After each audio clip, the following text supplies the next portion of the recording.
My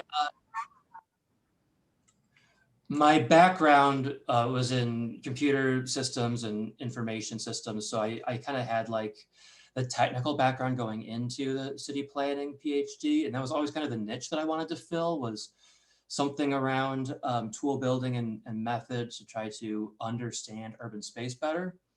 Most of my interests are in the urban form side of things. So I'm really interested in how street networks help to give the city its structure, how they help to organize and constrain parcels and buildings and everything else. And they shape all of our flows and mobility and access.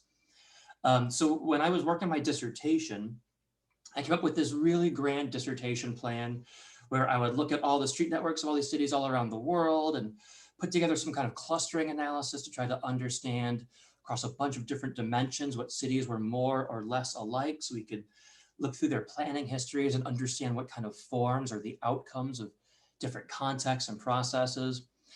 And then none of it worked because there was no data for me to get my hands on. So my dissertation quickly turned into me creating OSMNX because there was no way to get these graph models of street networks or quickly query for building footprints or points of interest and stuff like that. And I realized that the real thing that needed to be done here research-wise was figure out how to pipeline some data into some common methods and toolkits. So stuff like GeoPandas for spatial data frames, or NetworkX and iGraph for network models of connections between things in space. Um, so yeah, that was kind of like the origin story of where this all came from. It started off of me being like, how hard could this possibly be? I'll just write a few lines of code in the Jupyter notebook that'll query the overpass API and that'll be that. And then like 20,000 lines of code later, it is what it is today. Um, yeah, so that was the original purpose of it. What I did for the empirical part where I was doing data analysis and trying to understand patterns for my dissertation ended up being constrained to the United States. So I needed some kind of boundaries at different scales to be able to build models of those places. What I was really unsatisfied with historically was that a lot of research would just take a point at the middle of a city and then look at a bounding box like 5 miles in every direction and say that there's your city for you. What are the patterns like there? So what I did instead was I took the US Census Bureau's Tiger Line shapefiles, which define the boundaries of every city and town, census tract, urbanized area, county. So I was able to look at all those different scales. And then I also brought in Zillow's neighborhood boundary shapefiles. So it gave us all these different scales of urbanization that we were able to look at street network patterns in, understand how those patterns change at different scales within a single place. But what became really interesting to me was how there was this continuity across places that were built at the same time. So what was striking to me when I was first looking at this was that if you take, say, San Francisco and Philadelphia, very different places. If you look at the network metrics in their center cities, they're very similar looking, dense, short block grids. If you then look out at their suburbs, they look really similar to each other. Winding streets, cul-de-sacs, really long block lengths, really low intersection density. Quickly, what I found was that the thing that matters is not where you are, it's when you are. So the vintage of the street network was a much clearer determinant of the patterns because those planning philosophies have been nationwide for centuries. When the grid was really popular in the 1800s, that was laid out across the entire country in one fell swoop, and cities rapidly organized according to its logic. When the automobile was really popular in the 80s and 90s, well, those are the street network patterns that we see in suburbs all around the country. So a lot of my motivation there was trying to understand what planners did. So what do the patterns actually look like? We all know the theories of urban form and design that shape the ideas of what are good or what are bad cities, but what actually happened and how did it change? So you may have seen the paper that I recently wrote. It's just out now in JAPA, but that looks at that change over time in the US across a lot of different metrics. So understanding how block lengths have changed, how orientations change, where we used to be on the grid with just, you know, north, south, east, west, but now we have spaghetti of car dependent suburbs in every city that we're building nowadays. I'll pause there. That's the gist of what the tool is all about and what I've been thinking about with it in the past couple of years. Yeah, and Geoff, you've been teaching your course for a couple of years now. Is that right? Yeah. And you're just new at USC? Yeah, so I just started at USC last fall, and I teach a couple of courses. So I have an undergrad urban informatics class. At the master's level, we have like a gateway to understanding data methods and planning. And then I'm starting a new advanced urban analytics course, which is going to be intense just for like preparing it. But we're going to try to introduce network science, machine learning, stuff like that. And, Wow. it was, if I survive come the end of spring, then I'll let you know how it goes. Okay. Well, you know, to let you know, this course is actually modeled strongly after your work and Paul's work as well. So thank you for that. It's the first time that we've taken a completely new track here at UCLA within urban planning to completely change how spatial science is being taught here. Awesome. From a very kind of software centric, you know, Esri based approach. And so the syllabus for this course doesn't mention, there's no Esri whatsoever. So I think the students are both, you know, petrified, terrified by this approach, but I think I'm feeling a lot of excitement as well as the weeks go by and we're building new knowledge and new skills. And we just finished today's lab, as you saw from that document. But I want to open it up to the students. It's about the students. So, you know, we have 20 minutes with Geoff here. So feel free to unmute yourselves and go ahead and ask some questions, introduce yourselves and ask a question if you want. I have your questions, so if you want me to go over those, I'm fine. But I thought it would be better if you guys had the opportunity to speak.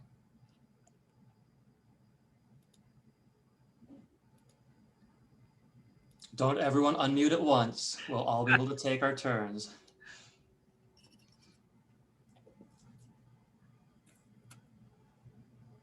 Everyone is shy.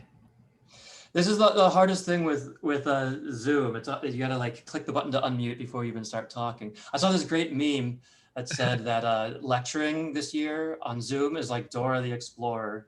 You look into the camera and ask a question and wait expectantly for 10 seconds, and then you just tell everyone the answer because they're not going to tell you. Right. Anybody? I can go. Okay. Thank you, Cynthia. Well, hi, Geoff. Thank you for coming to our class. Yeah, thanks for having me. Yeah, it's always so nice when you see someone that wrote an article that you're like, that's really cool. And then here you are on screen. So nice to see you. Thanks.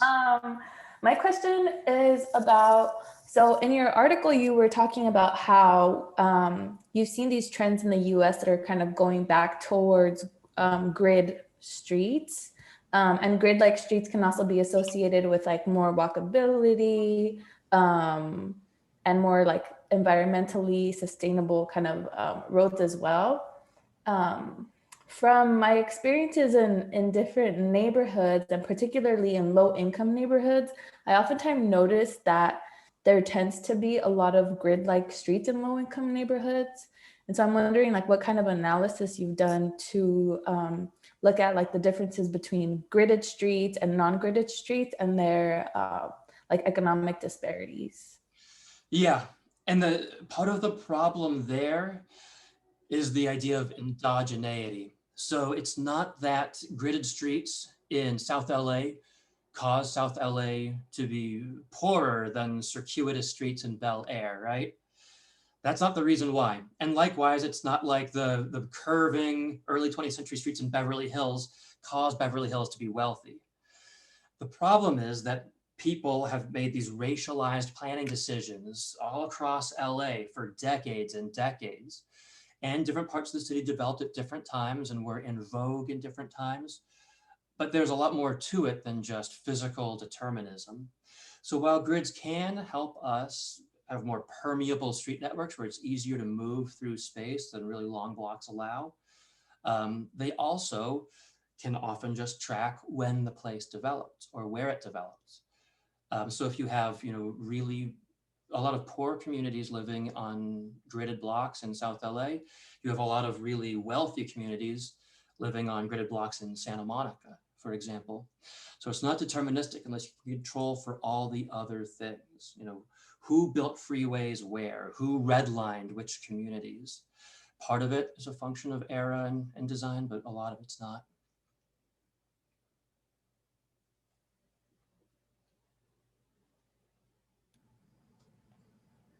Great. Anybody else? I guess I have a question. So I think it's pretty cool being able to bring in the OSMNX stuff through Python like we're learning to now. And I was just curious if there's any examples of like more user-friendly ways that don't actually require any coding to bring in that data that people have used your tools for. Yeah, I haven't developed like a user interface for it beyond like the code applications. I love the idea of doing that because it would really open up the kinds of people who can work on these kinds of problems. The challenge for me is just I'm so strapped for time, and it's a big project to create something like that. Mm-hmm. But it would be something I'd love to do someday, or even like apply for a grant to hire some people to do. A big problem with urban data science more generally is that it doesn't welcome a lot of people to the fold. It presumes this certain bar of knowledge to be able to work with the tools that not everybody has. One way to solve that is having courses like this that introduce more people to a little bit of code, a little bit of stats, a little bit of data science thinking. But another way is to make the tools themselves easier to use. What I would love to see would be a website that runs OSMNX in the background, but picks a handful of common analytics and just lets you type in a city name, hit run, and in 30 seconds, you can then just see a spit out of all of the different stats it calculated. Let's win the talk lottery, about that, maybe. Geoff. We can collaborate on that. Yeah, there we go. Yeah, let me pick a question that spoke to me as well. This one's actually from Andres. And he asks, can OSMNX integrate data on the impact of disasters on network mapping? My own research is a lot about disaster relief and efforts. And what could its application in addressing drastic environmental changes and the long-term disruption of network systems? Yeah, so I've done a little bit of work around that. There are a couple of measures that you can use to characterize the resilience of a network. Usually the way you do it is you characterize its resilience to an attack or perturbation. It's just fancy jargon for meaning, what if parts of the network get knocked out? How well does the network still function? So one thing I've done recently is for different cities that either have a river running through them or are coastal, you can look at the 10% of nodes at the lowest elevations, which tends to be a good proxy for being flood prone without having an actual flooding or terrain model, which can be really hard to do. So you're able to look at thousands of cities that way. And then say, what if we randomly knock out a few of those nodes? What happens to shortest paths across the network? How much longer does it take to get from a random point A to a random point B before and after that disaster occurred? That lets you look at different characteristics of the street network itself that lend themselves to resilience. So places that have higher intersection density and fewer one-way streets are much easier to find alternative routes on than if you have really sparse intersections here and there, or a one-way street connecting things, it really limits your number of options if you're trying to evacuate an area.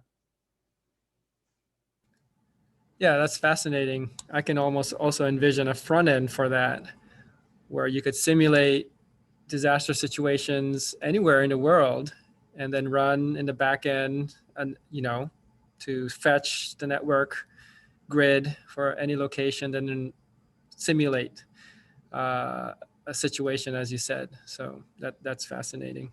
Yeah, it's interesting to see too. One of the interesting things I found is that rivers are much worse for disconnecting a city than the ocean is, because what happens is in an ocean, it just knocks out 10% of the city entirely, but the rest of the city is untouched on higher ground. Because a river bisects the city usually, it ends up disconnecting half of it from the other half, which ends up making a lot more people unable to get from point A to point B than if you just weren't able to get through that 10% strip along the coast. Let's see. Wow. Anybody else? Ryan? Hi, thank you for coming. I was a big fan of those orientation compasses that you made a few years ago, so I was excited to see those. Oh, cool. Question about if either you or someone else has used these tools to make specific policy recommendations, or how you would go about doing that. Yeah, so for the tool itself, OSMNX is in use at a bunch of different planning firms and different agencies. So stuff like Calthorpe Analytics has this urban footprint tool that a lot of planning firms use that uses OSMNX under the hood for a lot of its network modeling. Urban Sim is a big component of a lot of integrated transport land use simulation models that uses OSMNX for some of its network modeling as well. But even in practice, I get contacted sometimes with like user questions from like the city of El Paso or Pittsburgh. I know folks like Bird and Uber use it as well. They've had me come in to do some consulting with them around the toolkit. So I guess it's getting used. One of the weird things with like giving birth to open source software is it just disappears into the world, and unless someone lets you know, you don't really know where all it ended up. But yeah, so I guess it's out there and it seems to be getting used for like real world policy and practice kind of stuff. I don't know all of those specific use cases or what they've changed on the ground though.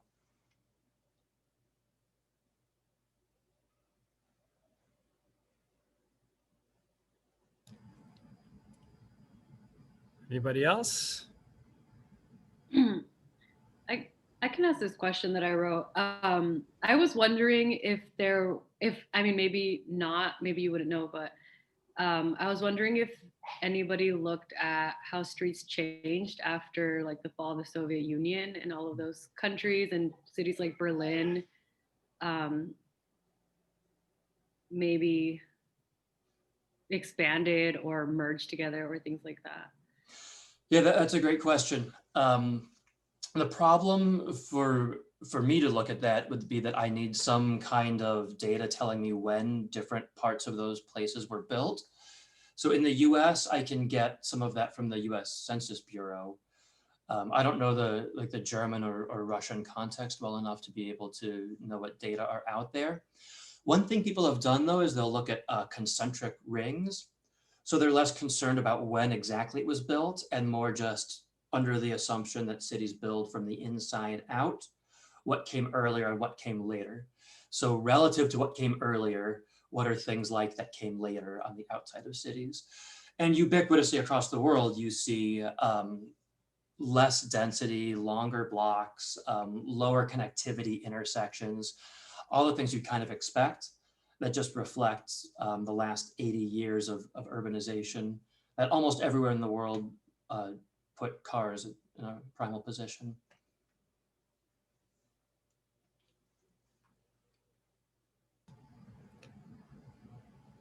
Geoff, can you maybe speak a little bit about your actual building of OSMNX? Now that we're kind of diving into code, what was that like? I mean, you mentioned 20,000 lines of code, but how did you go about it, and what's the kind of reaction you've gotten for building that?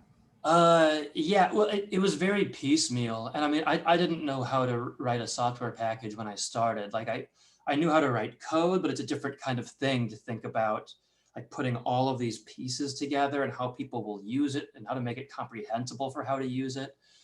So it was a lot of learning as I went and a lot of rework. But it's been just kind of like a steady thing for, I don't know, I guess 4 years now. It wasn't like it was in my head of what it should be, and I sat there and just banged out 20,000 lines of code. It's like every now and then I'll be like, oh, there's something I need to add, or someone's like, what about this thing? And I think, oh yeah, that would be great. I could do this cool new research if I added that new component. So it's kind of like Frankenstein's monster of getting all stitched together piece by piece as the years have gone by. And then occasionally doing a little redesign to try to make it all coherent again when it stopped being very coherent in the meantime. Yeah, I don't know. So the process the process has been motivated by it underlying my ongoing research, and that ended up being a really nice thing because being a new tool means that there's endless research questions to ask of it. And then vice versa, it means that it's been more maintained than a lot of one-off and then forgotten tools are, because it stayed relevant to me babysitting it. I don't know what the reception has been. I guess it makes something that used to be hard to do easier to do.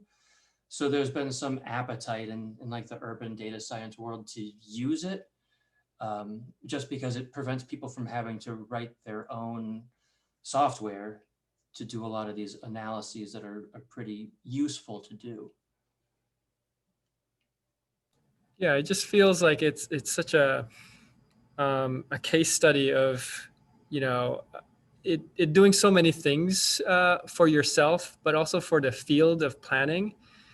And it's almost like a game changer in a sense, in that it's making all of us rethink data, open source, and even, you know, it changed urban planning at UCLA in some ways, right? And I feel like it also kind of, you use it as a springboard to really kind of advance and enable the types of research that you couldn't have done otherwise. And you just said, you know what, I'm just gonna, if I can't do it with how things are now, I'm just gonna build it. Yeah, you know, I think that's an important part of open science and reproducibility and replication, and a really big value add of not using desktop GIS from Esri, where if I want to do some kind of social science study with desktop GIS, I'm just going in there and clicking, you know, a couple thousand times in the user interface over several weeks as I conduct my analysis. When it's done, I'm able to write up maybe 20 or 30 of those decisions that I made in the paper that I write, and the rest have to go undocumented. It's much easier for me if I can just have a script that shows all of the code. You can run it, I can run it, and you can adapt it to a new study if you want. There's no need for all of us to be so competitive that we force everyone else to rebuild the wheel that I already invented. It really helps science advance if we can share some common infrastructure. And you don't need a license. Yeah, and you don't need a license. Great. Well, I'm mindful of everyone's time. I know some of you guys have class afterwards, but maybe we can have one or two more questions. Anybody want to?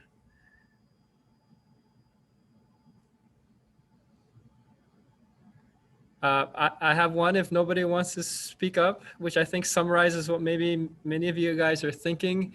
This one's from Sarah. Will data science skills eventually become a prerequisite for planners? They officially, as of this fall, have become a prerequisite at USC, and I hope that happens elsewhere. So I have a course called Data, Evidence, and Communication for the Public Good. And rather than teaching people how to calculate a correlation coefficient in Excel or whatever, we do it all with Python, and we think through what it means to load a data set. And we think through the different commands that you're running rather than just pointing and clicking in a user interface. And I think that that's the direction that the future is headed. Those skills open up so many more job opportunities as a practicing planner, as a consultant, even as a researcher, than just knowing how to use a certain software tool. Coding and data science are a different way of thinking about problems. And that creates a lot of value for people doing data analysis. Great. Thanks for validating everything we've been doing and struggling with for the last 4 weeks. The struggle is real, but there's a lot of value for it at the other end of the tunnel. Yeah, absolutely. Anybody want the final word? All good? Here's a Zoom vacuum. Okay, all good. Well, thank you so much, Geoff. I'm sure it's been an inspiration to all of us here. You've been an inspiration to me as well. So thank you for coming out. And hopefully we'll work together on that web interface. I'm all for that. So that sounds awesome.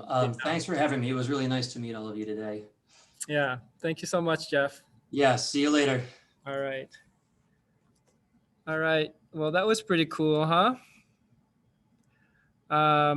All right, so time's up. I hope to see you guys in the Mapathon, which starts on Wednesday. Remember, it is actually part of the individual assignments to participate in one way or another in the Mapathon. And don't forget to submit your kind of group status report, okay? So I'll see you all next week. Have a good week, okay? Thank you. Take care, guys. Thank you. I'll stick around you. if anybody has questions.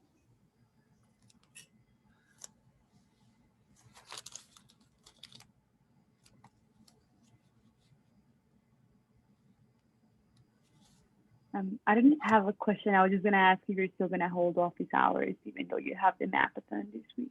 I know, huh? Yeah. I think so. Wednesday, yeah, I'll have my office hours as well. Do you want to meet? You want to set up a time to meet? Yeah, that would be great. I'm kind of stuck in my project. Yeah, let's do that. Actually, just send me an email. You're the first one, so just pick a time between, what are my office hours? 1 and 3? Yeah. And, yeah, we'll meet then. Oh, I think I'm the only one. So you want to find out time now? Everyone left. Sorry. No worries. That was great to have Geoff come to class. Yeah, that was great. Let me actually stop the recording. Oh, there you go.